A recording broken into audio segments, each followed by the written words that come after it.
Hello friends, कैसे हैं आप सभी लोग। एक बार फिर से वेलकम है दीपा एकेडमी पर, जहां हम आपको बिहार बीएड एंट्रेंस एग्जाम 2025 के लिए टीचिंग एप्टीट्यूड की पूरी तैयारी करवा रहे हैं, वो भी बिल्कुल बेहतरीन तरीके से। तो इस क्लास में हम मॉक टेस्ट की एमसीक्यू पर चर्चा करेंगे। अभी हम मॉक टेस्ट का क्लास कर रहे हैं। आज हमारा मॉक टेस्ट का तीसरा क्लास है, जिसमें हम पूरे 25 क्वेश्चन सॉल्व करेंगे, जिससे हमारे एग्ज़ाम की तैयारी कैसी है ये पता चलेगा। तो एक बार फिर से आपको याद दिला दें कि आपका एग्ज़ाम 28 मई को है, जिसमें आपको 2 पासपोर्ट साइज़ फ़ोटो, आधार कार्ड और एडमिट कार्ड लेकर जाना है, 2 कॉपी, और बिल्कुल टाइम से पहुंचना है।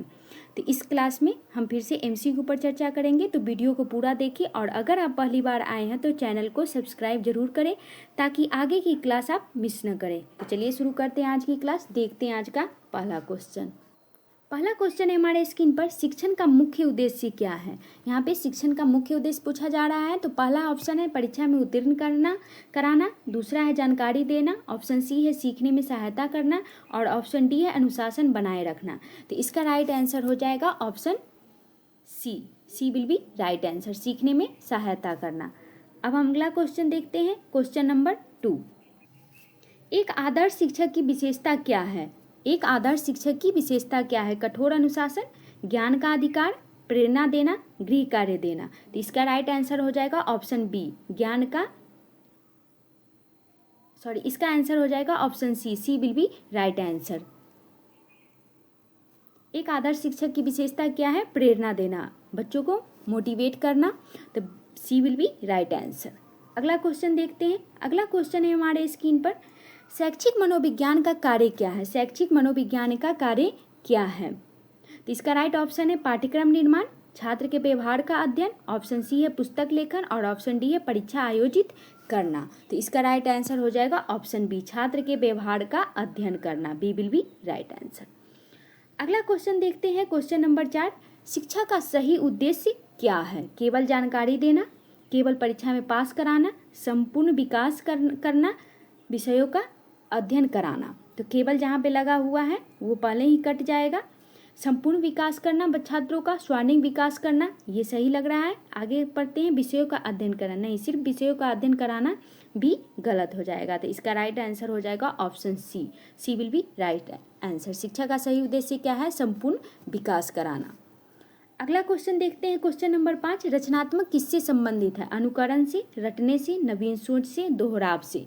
तो इसका राइट आंसर हो जाएगा ऑप्शन सी, नवीन सोच से।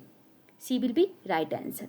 अगला क्वेश्चन देखते हैं, सबसे प्रभावी शिक्षण विधि कौन सी है। व्याख्यान विधि, संवाद विधि, मौखिक विधि, गृह कार्य। यहाँ पे क्वेश्चन पूछा गया है सबसे प्रभावी शिक्षण विधि कौन सी है। तो इसका राइट आंसर हो जाएगा ऑप्शन बी, संवाद विधि। B will be right answer. Question number 7 देखते हैं, अनुशासन का सर्वोत्तम प्रकार कौन सा है। अनुशासन का सर्वोत्तम प्रकार कौन सा है। कठोरता, डर, आत्म अनुशासन, सजा। कठोरता निगेटिव हो जाएगा, डर भी निगेटिव हो जाएगा, और सजा भी निगेटिव हो जाएगा। आत्मसम्मान है, आत्म अनुशासन यहाँ पे पॉजिटिव हो जाएगा। तो सी विल बी राइट आंसर। 7 का आंसर हो गया सी, आत्म अनुशासन। अगला क्वेश्चन देखते हैं, क्वेश्चन नंबर 8। एक शिक्षक का प्रमुख कर्तव्य क्या है। एक शिक्षक का प्रमुख कर्तव्य क्या है। छात्रों को अनुशासित रखना, ज्ञान प्रदान करना, समय पढ़ाना, उपस्थिति लेना। तो इसका राइट आंसर हो जाएगा option B will be right answer. Question number 9 देखते हैं, छात्र की सीखने की गति को सबसे अधिक क्या प्रभावित करती है। छात्र की सीखने की गति को सबसे अधिक क्या प्रभावित करती है। तो पाठ्य पुस्तक करती है, शिक्षक का वेतन करती है, प्रेरणा करता है, विद्यालय का समय करता है। तो इसका राइट आंसर हो जाएगा ऑप्शन सी, मोटिवेशन। छात्र की सीखने की गति को सबसे अधिक क्या प्रभावित करती है। तो मोटिवेशन करती है। सी विल बी राइट आंसर। अब हम क्वेश्चन 10 देखते हैं, एक आदर्श शिक्षक कैसा होता है। क्रोधी होता है, पक्षपाती होता है, प्रेरणादायक और सहयोगी होता है, कठोर होता है। तो क्रोधी भी निगेटिव हो जाएगा, पक्षपाती भी निगेटिव हो जाएगा, और कठोर होना भी निगेटिव हो जाएगा। तो इसका राइट आंसर हो जाएगा option C will be right answer. अब हम नेक्स्ट क्वेश्चन देखते हैं, क्वेश्चन नंबर 11 है हमारे स्क्रीन पर, रचनात्मक को बढ़ावा देना किसकी जिम्मेदारी है। रचनात्मक को बढ़ावा देना किसकी जिम्मेदारी है। तो अभिभावक की है, सरकार की है, शिक्षक की है, तो पुस्तक की है। तो इसका राइट आंसर हो जाएगा ऑप्शन सी, शिक्षक की है। सी विल बी राइट आंसर। अगला क्वेश्चन देखते हैं, क्वेश्चन नंबर 12, शिक्षण में पुनर्वलन का उद्देश्य क्या है? शिक्षण में पुनर्वलन का उद्देश्य क्या है? अनुशासन सिखाना, दंड देना, अच्छे व्यवहार को प्रोत्साहित करना, डर पैदा करना। तो इसका राइट आंसर कौन सा हो जाएगा? ऑप्शन सी हो जाएगा, अच्छे व्यवहार को प्रोत्साहित करना। सी विल बी राइट आंसर। अनुशासन सिखाना ये भी कुछ हद तक सही है, लेकिन दंड देना निगेटिव हो जाएगा, और डर पैदा करना ये भी निगेटिव हो जाएगा, और ए और सी में से सबसे बेहतरीन आंसर होगा इसका अच्छे व्यवहार को प्रोत्साहित करना। तो सी विल बी राइट आंसर।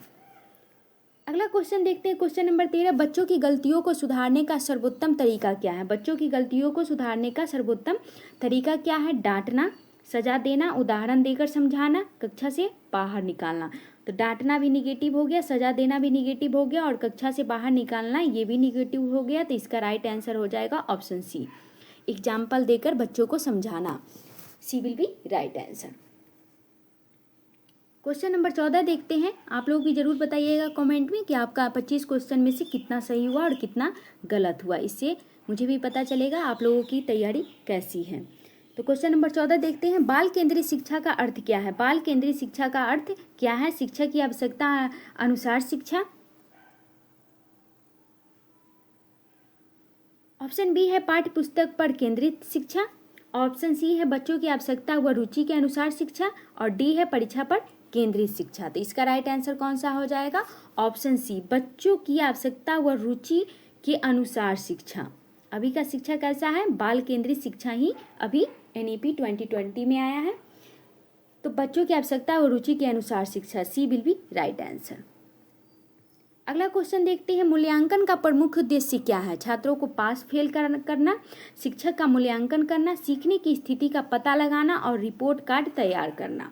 इसका राइट आंसर हो जाएगा ऑप्शन सी।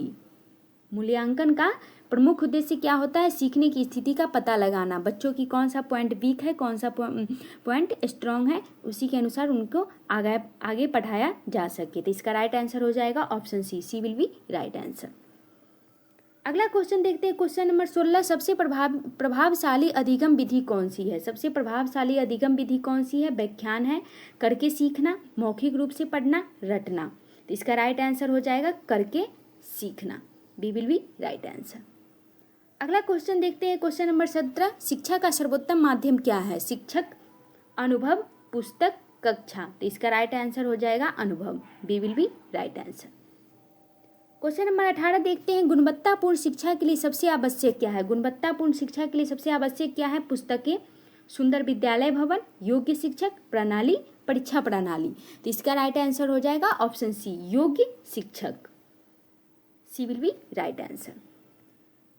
अगला क्वेश्चन देखते हैं, शिक्षण का प्रभाव किससे मापा जाता है? परीक्षा परिणाम से, शिक्षक की बातों से, छात्रों की प्रतिक्रिया और प्रदर्शन से, पुस्तक की गुणवत्ता से। तो इसका राइट आंसर कौन सा हो जाएगा? ऑप्शन सी हो जाएगा, छात्रों की प्रतिक्रिया और प्रदर्शन से। शिक्षण का प्रभाव किससे मापा जाता है? तो छात्रों की प्रतिक्रिया और प्रदर्शन से। तो सी will be right answer.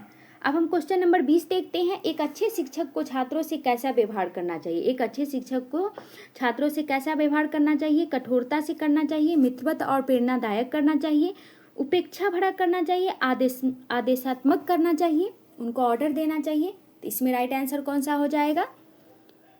B will be right answer, मित्रवत और प्रेरणादायक होना चाहिए। कठोरता भी निगेटिव हो जाएगा, उपेक्षा करना और आदेशात्मक भी, तो B will be right answer. Question number 21 देखते हैं, सीखने की प्रक्रिया में की गई गलतियां दर्शाती है कि छात्र असफल है, छात्र आलसी है, छात्र सीख रहा है, छात्र सजा योग्य है। तो इसका राइट आंसर कौन सा हो जाएगा? ऑप्शन सी, छात्र सीख रहा है, सी विल बी राइट आंसर।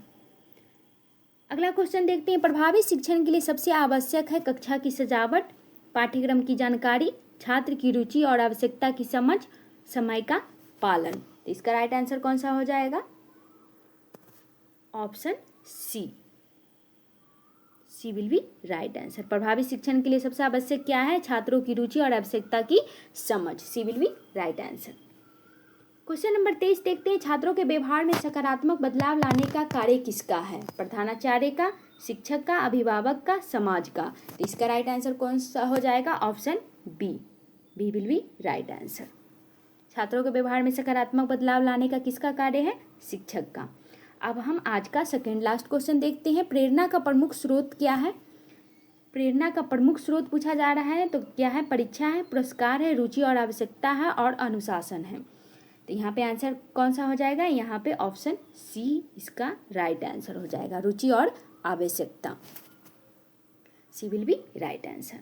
अब हम आज का लास्ट क्वेश्चन देखते हैं। विद्यार्थी केंद्रीय शिक्षण में ध्यान किस पर होता है? विद्यार्थी केंद्रीय शिक्षण में ध्यान किस पर होता है? तो शिक्षक की बातों पर होता है, पाठ्य पुस्तक पर होता है, छात्र की भागीदारी और अनुभव पर होता है, और ऑप्शन डी है परीक्षा परिणाम पर होता है। तो छात्र केंद्रीय शिक्षण है तो यहाँ पे ध्यान किस पर होगा? सबसे ज़्यादा छात्र पे ही होगा। तो इसका राइट आंसर हो जाएगा option C will be right answer. तो ये आज का हमारा लास्ट क्वेश्चन था। क्लास कैसा लगा कमेंट में ज़रूर बताइएगा, और आपका 25 में से कितना सही हुआ ये भी ज़रूर बताइएगा। तो वीडियो के अंत तक बने रहने के लिए थैंक यू, और वीडियो को लाइक कीजिए, शेयर कीजिए और चैनल को सब्सक्राइब कीजिए ताकि आगे की वीडियो की नोटिफिकेशन आपको टाइम पर मिल जाए। आज के लिए बस इतना ही, मिलते हैं नेक्स्ट क्लास में। जय हिंद।